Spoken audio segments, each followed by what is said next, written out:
Recording. Record. Cool beans. Thank you, Alvin. So, greetings, my A Cappellian family. I am your host, Namdi Olufemi Bryant, and I bring you greetings all the way from Huntsville, Alabama. And today I have a very special guest. Many of you know him, especially if you love a cappella, just good music, period. If you don't know who he is, you probably enjoyed a bowl of cereal because of a voiceover this guy has done. His name is Alvin Chea from the a cappella sensation Take Six, a multi-Grammy award-winning group. Vinnie, how's it going, man? Brother, it's good to be here. It's going fantastic. Thank you. Mm-hmm. Wow.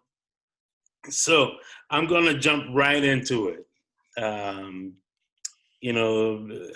Wow, there's a lot to uncover. You're a father of four. I am. I have 3 boys and a girl. Uh-huh. So that said, out of the 4, you have 3 sons. What are some of your worries? That the mundane will become tragic. I have a son that is 21 who is very irresponsible as far as taking care of tickets and making sure he parks in the right place and that kind of stuff. He's just kind of absent-minded. Sweetheart of a kid. My heart beat all day long, but he's a typical young, carefree guy that does not realize the time in which we live. And I just pray that he doesn't get pulled over for something stupid and it escalates. He's 6'7", and he is striking. And, when he, just being a young Black kid who anything can make anything shoot up. So that's what scares me. Wow. So in other communities, the talk typically means with your sons, the birds and the bees. Right. However, within most African American homes, it not only means the birds and the bees, but 9 times out of 10, it means 10 and 2. Yeah. Yes, sir. And the world. Sir. Yeah. So what have you had that talk with your sons, and if so, how were they?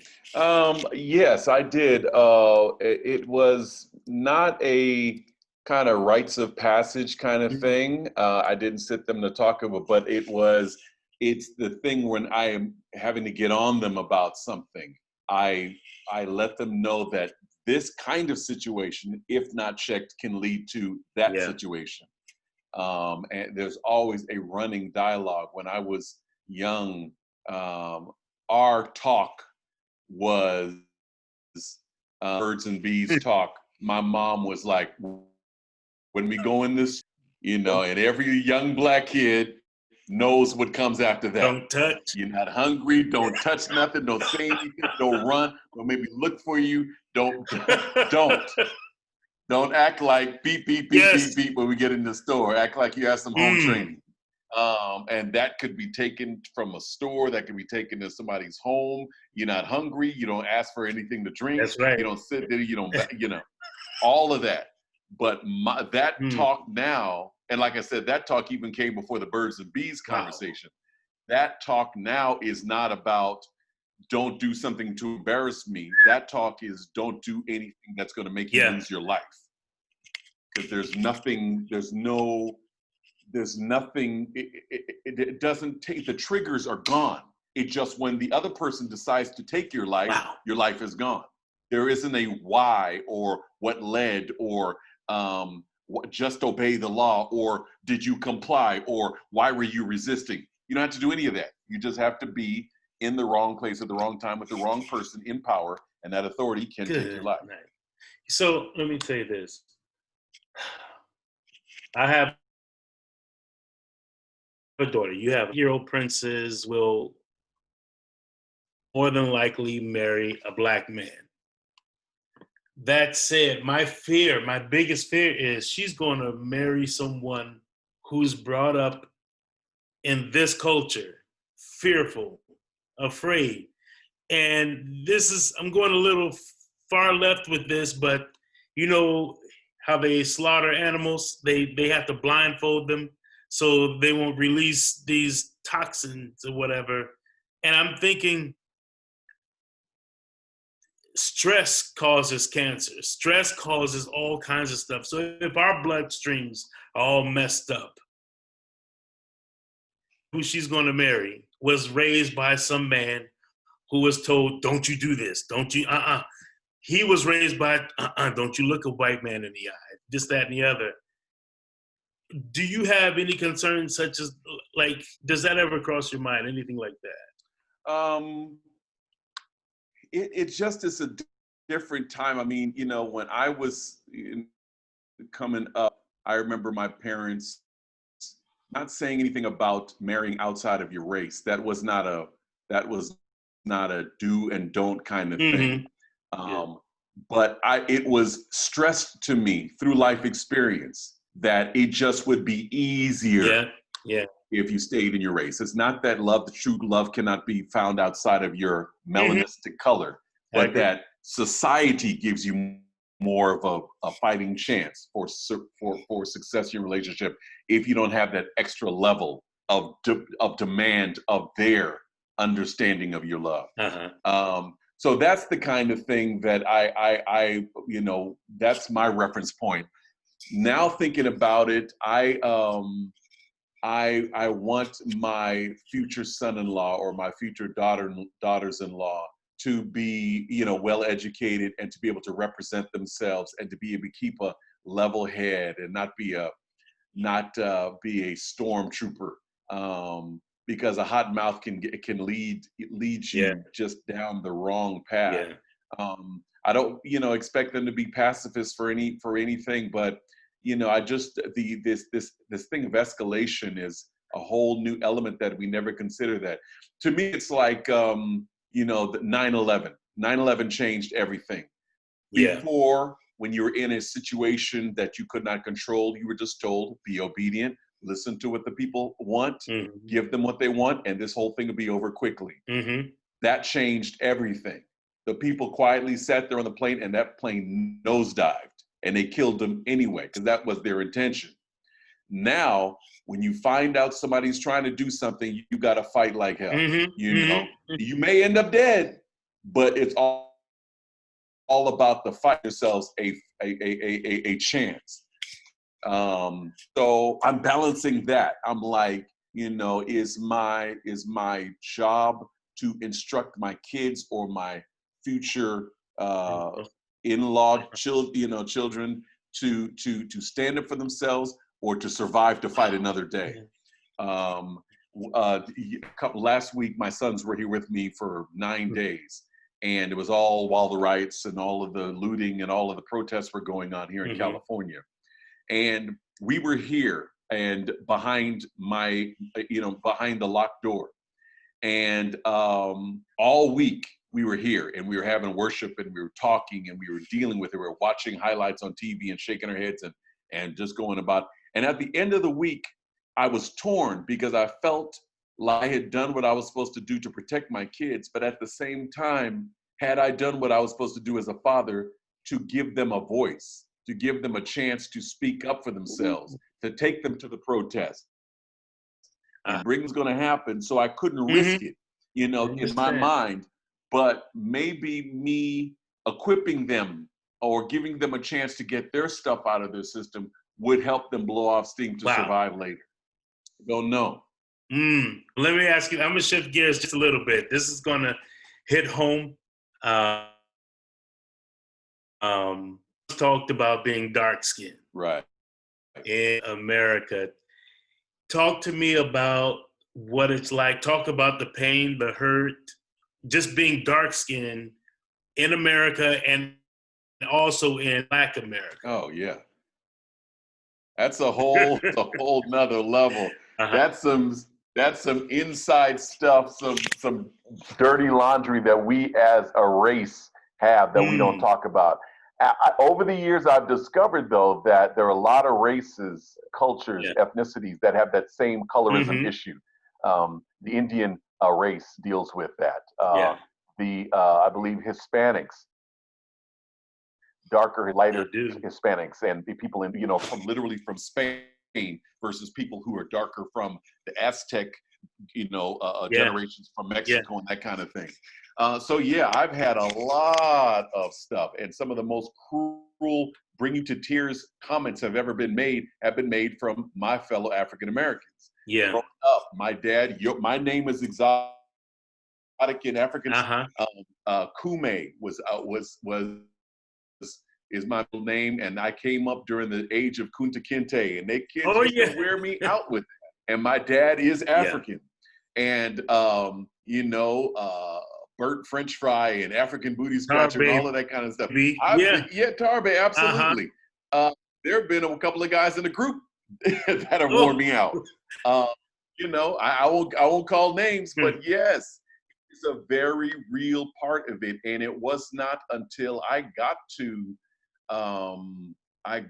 a later place in life when it became in vogue to That's be right. pretty and chocolate. Uh-huh. It went from burnt French fries to, ooh, you're pretty chocolate, or you're pretty dark The chocolate. darker the That was berry, the sweeter the juice. yeah, All yeah, of yeah. that. All of that stuff Uh-huh. had to be captured, and all of that self-awareness and black is beautiful, that had to come in vogue. But you were catching hell for years until it did. Yeah. So yeah. A matter of fact, you want to hear something really Talk about it. funny?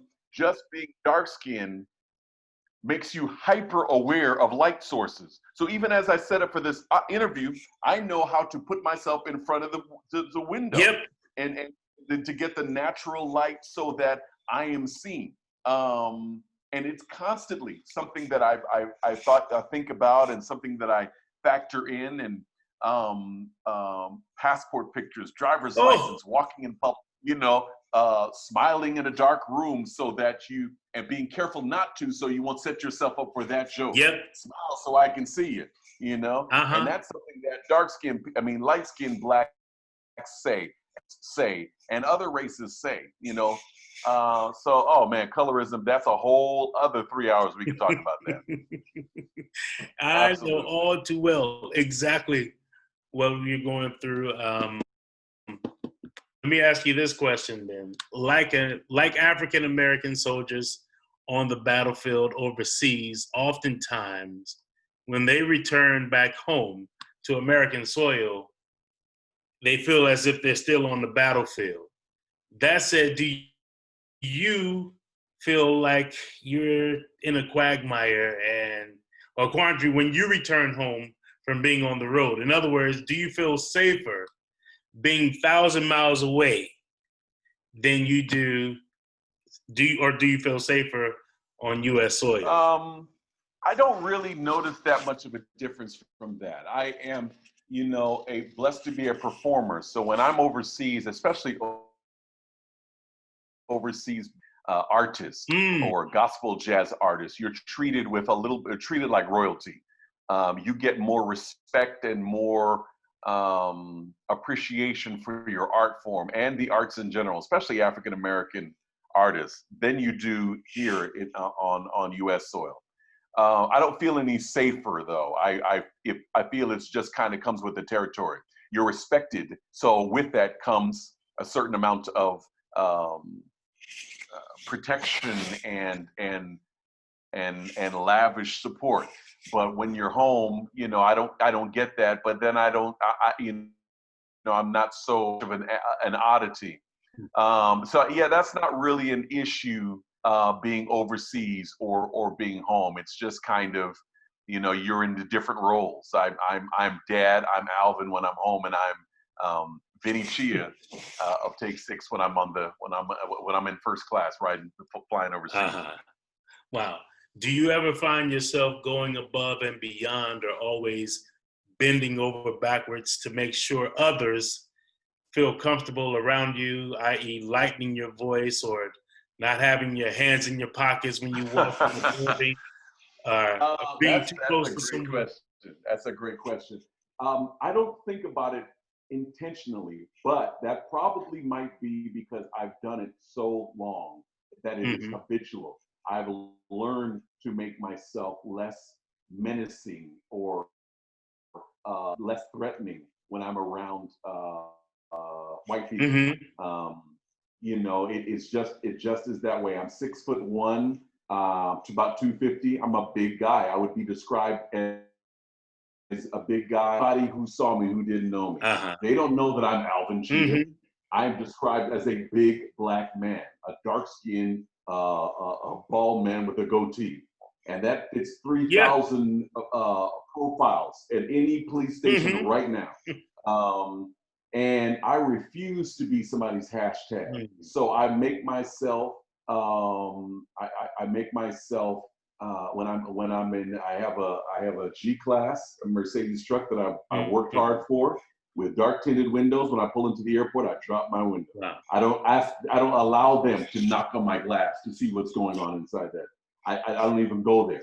When I'm on a walk in my neighborhood, in an exclusive neighborhood, I make sure I'm not walking up behind any female. I cross the street. When I am coming up into my own neighborhood, I turn my music down. I have one of the biggest homes in here, and I turned my music down, so I'm not that guy. I've never walked outside of my own home without my shirt on. I don't wear my hat backwards. I don't cut up and act crazy on my front lawn. You know, I am very hyper aware to not give anybody any excuse to start mounting arguments or evidence against me for whatever. And despite all of that, my neighbors still don't talk to me.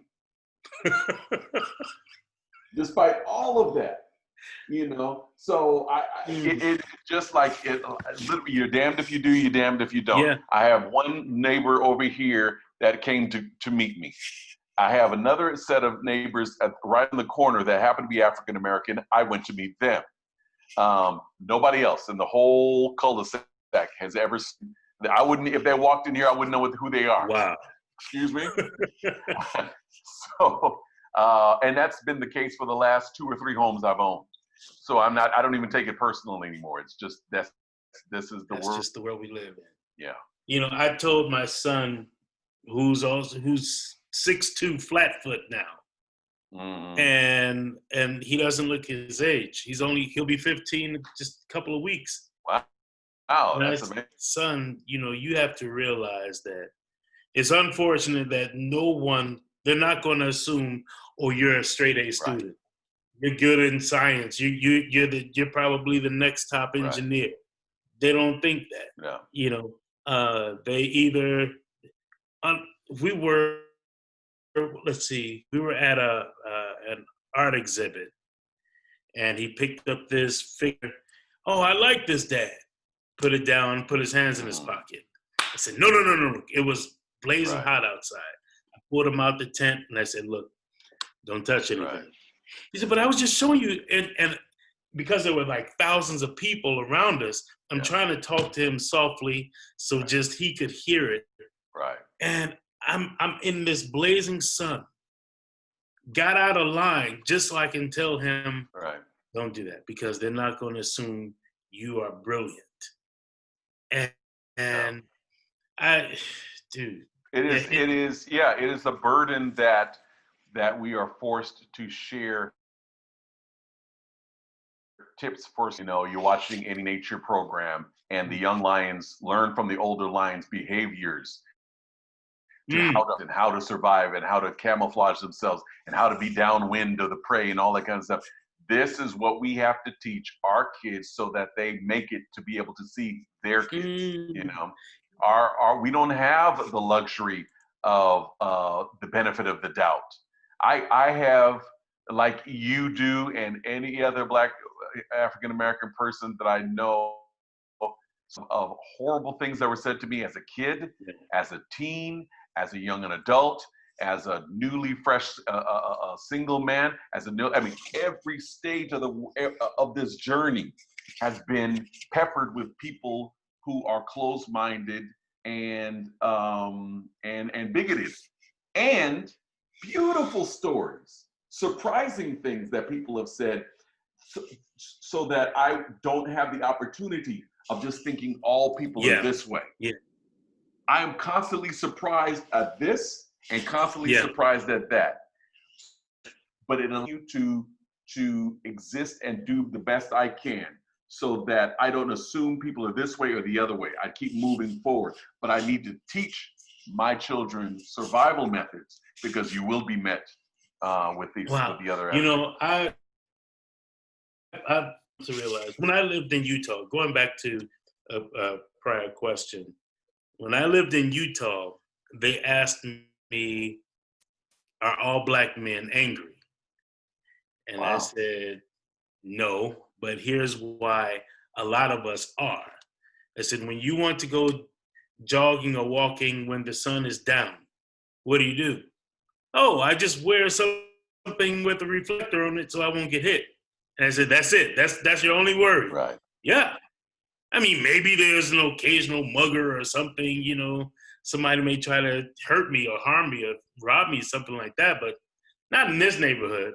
And I said, you realize when I said, I can go for a walk or a jog, but it's in my best interest not to, because if I do, the likelihood of someone calling and saying there's a strange black man walking, and so to our Caucasian brothers and sisters who don't understand, this is what we deal with since birth, from the womb to the tomb. We deal with this issue, and a lot of my friends have said, I never thought, I never had an idea. I had a friend who was from India. He said when he goes in the airport and he doesn't shave, they close the line. The people get out of line. They don't want to stand next to him because he might, you know, trigger something. So, and I would think that probably in that instance is probably the closest that another minority can identify to a black person, and that somebody who is Indian or, you know, from that part of the world, in that one instance of airports and seeing people, how they react to them. That's our whole life.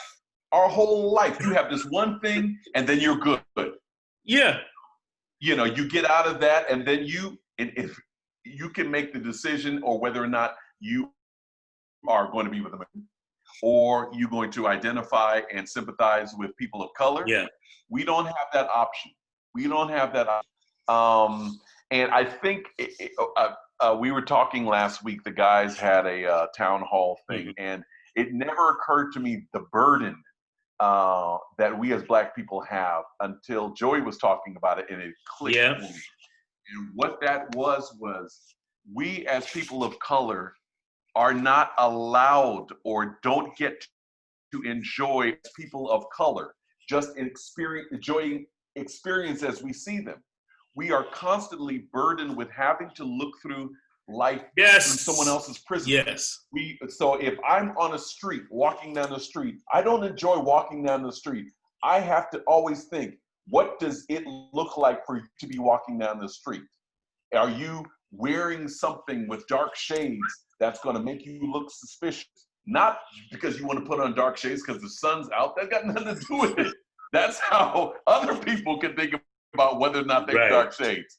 I have to think, what will somebody else think of me wearing dark shades? And there's 100 examples of that throughout the day.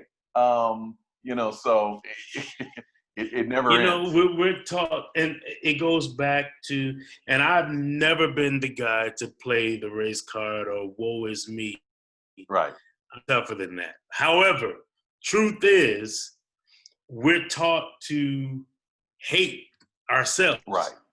Anything blackness, anything, whether it's Christianity, you know, do away with your culture and embrace ours. And I remember being in a Bible study, and they said, they were talking about all the kinds of music that's inappropriate for the church. And I sat there for a little bit and I couldn't take it anymore. I said, why does it feel like every form of music that's inappropriate for the church has to do with black music?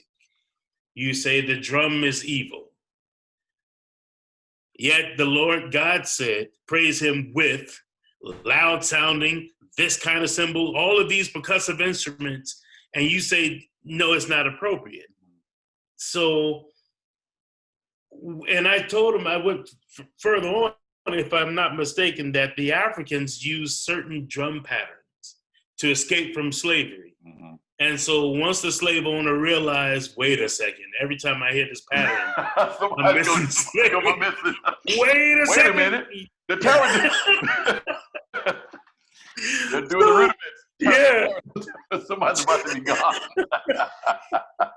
So after that, he's like, you know what? To hell with it. I'm sorry, not to hell, but the drum is evil. Right. And so they take on this tradition, the drum is evil. Right. And you spring that upon us. Right. Another thing is, I remember that same Bible study, they said, if you can ask God one question, what would it be? And I said, I would ask God, what is it that the white man knows that we don't? And they're like, oh, why does everything have to be about race? It's not. Why is it that if I knew how to read, you would kill me? What's written down? What's so important?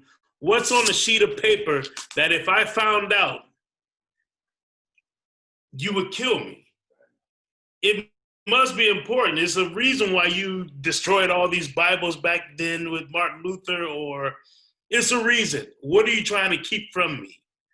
And what do you have to say to that? I'm sorry, that was a question. No, well, I'll do this. I'll jump to the other side of it. Mm-hmm. Black is beautiful, bro. There's so much, despite all of the things that we as a people have had to overcome all these years. Systemic this and colorism that, and self-hate and suspicions and crooked police officers and judicial systems and all of that. Look at all that we have as a people, a people of color. The music is and culture is something that America loves and the world covets. I don't know what it is that makes us so amazing that there seems to be an agenda, a conspiracy to rob us and to hold us down. But despite all of that, there are some amazing things, from food to dance to music to hairstyles to culture to intellect to, there's this whole thing thinking that, the black vote. That's so ridiculous. I couldn't be as different from a Ben Carson or a, what's this, the new girl that's on now? Gabriel. Can't think of what her name is. Something. Candace. Candace Owens, I believe, something like that. I mean, our politics are different. My father's a Republican, and has been Republican for years. I'm as blue as can be. My sister's practically a Black Panther. She was so all the way down. So I mean, we're all different as a people, but despite all of that, we're so strong. So there are a lot of things that have held us back over the years. Heartbreaking stories and things that have that'll make you cry. Like, man, that person said that. When I was probably 7 or 8 years old, I remember swimming in a pool at Loma Linda University. And there was you know how they make you get out of the pool after you eat so you won't cramp up? I got out of the pool and was sitting there on the side, and a heavy set a white woman came up to me and asked me, "What race are you?" I said, "I'm black." She said, "Really? I've never seen a black person as dark as you." What? Do you know what that does to the mind of a kid, 7, 8 years old, when somebody tells you who's that much than you that you look like you don't even qualify to be in the black race? Yeah. That stuff will mess you up. Purple. Oh man, yeah. Yeah. And I wouldn't even say, I wouldn't even care or have minded if she says, "You're the darkest black person I've ever seen." You know, even that is inappropriate. Yeah. But, you know, saying, "But what race are you?" Wow. That is some cold-blooded stuff. But despite that, I'm still Alvin Chea. Come on. And Loma Linda University calls me every 20 minutes to come do stuff for them. And I make sure I build the hell out of them. They're going to pay for her lifeguard this life. 10 and 20 times right. over. Let them, That's right. No, but, oh, I knocked this thing out of my ear. It's all right. But, there's been some painful things, but if I get stuck in living in those, that's right, reliving that stuff, and I should have said this, and I can't believe this, but you won't get anywhere, man. You just got to keep pushing. Yeah. You got to keep pushing and blow out all the stereotypes one by one and let them figure it out. That's right. That was my question. My next question was even from who remembers the pandemic. That said, what are you doing to stay cheerful? I create, man. I create. I look at this opportunity. First of all, when this pandemic first hit, I had to concentrate to not actually wig out. My entire industry, our entire industry had imploded overnight. You know, no more work is still off the books, you know, for months and months and months still. And I just bought this beautiful home, and my wife is not working, and it's just me. And like you said, I have 4 kids, and you know, I don't get paid because it's the 1st or the 15th. I get paid when I eat what I kill. And I literally had to okay, Lord. So what do I do to stay creative? The same thing I do to stay positive and to continue to be able to earn is I keep pushing, I keep working. Every morning I get up and I head down to my studio, which is down the hall, and I turn on the computer and I see what today's task is. And you know, sometimes it's I'll do stuff for free, but I know that I'm investing in a future opportunity. Certain times I'm able to work and bill people what I feel is fair. Sometimes I'm able to make an adjustment and get there, but there's something every day, daily manna. And that's where I focus my energies and my time. I don't get caught up into you know, what's going on. Somebody owes me this, or somebody owes me that, or I can't believe this isn't happening, or don't they know who I am? People don't have time for that. Keep working to be your own best friend. That's right. I'll be honest. It was the other week after seeing the video. No, I'm sorry. I still haven't watched any of the videos, whether it's Brother Ahmad. Yeah, me either. I can't. I can't do it. But just if I get up and get on Facebook and just scroll, it ruins my day. Right. I've sat in my studio for 6 hours. Nothing got done. Right. And it's depressing. And so, you know, it's hard to write. It's hard to write, but you know, I push. You know, or I listen to you guys' music. You know, So to that, thank you. You're welcome. Are there any last words or anything else you would like to say to encourage the a cappellas around the world? Well, I will let them know. I want to let them know that the Take 6 takedowns are coming. The charts, the book, the official scores, they are coming. I've been working hard with them on a guy that is known around the Seventh-day Adventist tradition as being brilliant. He's unknown to the world, Bryant Jones. He's doing them. Bryant did the charts. He did them all, and they are. When I say they're perfect, Way to get back. Every chord, every inhale. Yeah, Chicago boy. They are amazing, and they will be the official archive and the official collection of what we're doing, from the chord symbols to the actual notation to the quotes and doom doom ba doom doom ba doom doom doom. All of that stuff is exactly right on, and I'm very, very proud of it. And it should be coming up soon. Hal Leonard did a partnership, and it's and my company, Baselines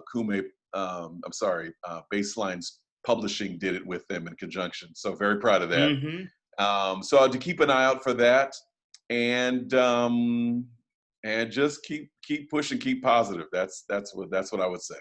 Wow, thank you so much, Alvin. I never call you Alvin. Never. Do your middle name again. Now that was news to me when you broke that off. Yeah, Olufemi. Olufemi. Olufemi means God loves me. And that's Nigerian? Yeah. Yeah. So, I did not know that middle name that screams Nigerian. So the way my parents did it, my parents, they wanted to give us all African names, and they had this book. So I have an Igbo and a Yoruba name. Nice. So they didn't know that she was picking from two opposing tribes. But what does Kume mean? I've always wanted to ask. I'm not. I used to know. I know Alvin's friend. I'm not sure something. I want to say King, but I'm not sure. But it's a crew name. My is KRU, crew. And so it's actually Kuma. But me being early scarred, like I was saying with that whole Kunta Kinte thing, I said it was Kume. But it actually is Kuma. My sister's middle name is Boade. Boade. Yeah, it's Gbarde, Boade. And that's another crew name. But I every once in a while, I mean, I know it, but since you asked me that, it just slips out of my mind. But yeah, I lived in Liberia for 2 or 3 years at the beginning of my life, and it's something that I'm now very proud of. And I wasn't always, but now I'm very proud of. So you are truly an African American. Truly African American. And your mother was from South America, right? Yes. She was from Guyana. So the West Indian in me and the West African. Yes, sir. And I believe the history are Liberians. Freed slaves. Yeah. And they're the ones that went back. Yes. So because they were like, hell with this crap over here. James Monroe. And a lot of Liberian names are like Tubman and Taylor, and a very American sounding names because they were the freed slaves. Yeah. But my people were the indigenous people, the people who were never enslaved in the first place, which sounds great. But when the indigenous people came back, when the freed slaves came back to Liberia, foot on the necks of the indigenous people who never left. So that whole thing is so cyclical. Till my dad to this day doesn't like black cars because of the people who I believe all of the Liberians came back.